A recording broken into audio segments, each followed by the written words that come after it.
delighted to welcome our leader of the Labour Party, Jeremy Corbyn.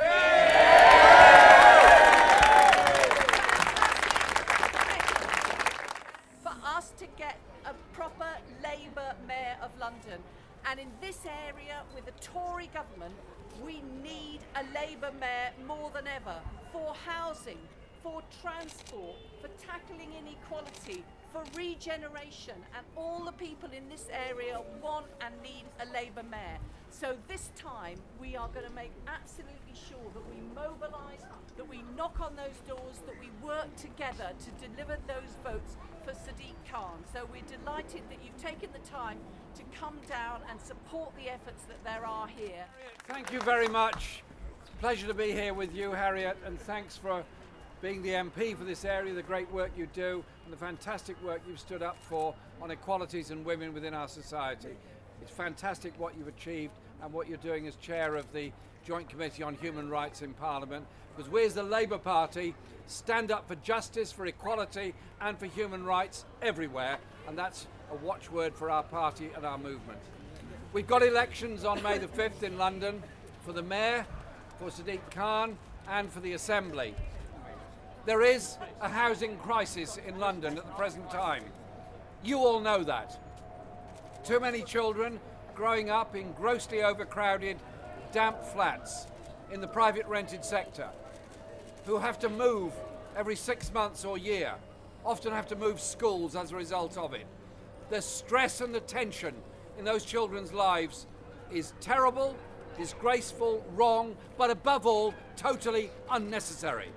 We have a legislation programme by the government which is to force local authorities in central London, Southwark included, to sell off so-called high-value properties.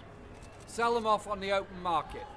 We have a planning system that allows permitted development, which means a democratically elected local authority has very little say over what happens when you want to convert a building, office block, factory, whatever else, into housing. They might want to keep it as an office block where people work, or they might want to convert it into housing. But the local authority should have the say on what kind of housing goes there. They won't under this proposal and this legislation. So I want a Labour Mayor in London that's going to dedicate a high priority to providing decent housing for all. It will take a Labour government in 2020 to change the national legislation on the private rented sector. But even in opposition, we can do things and we can achieve things. We push them back on working tax credits. We're pushing them back on police cuts. We push them back on a number of other issues. So housing to me is the crucial priority. Because if we don't, in this city, address the housing crisis, in 10 years, 20 years, 30 years' time, London will be totally unrecognisable. The ordinary people, the poorer people, working class communities will all have been forced out onto the very edges of London and beyond. Central London will become simply a plaything of the rich. Look at New York and what's happened in Manhattan. You see that process in London. It requires a Labour Mayor, a Labour authority and a Labour government to intervene on the market to provide the housing people need and to protect the communities we all love and cherish in this wonderful city of London. I'm determined that we shall achieve that. The second thing is the air we breathe.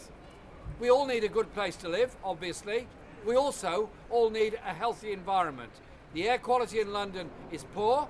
It could, should and must be better. Health inequalities in London are huge and getting worse.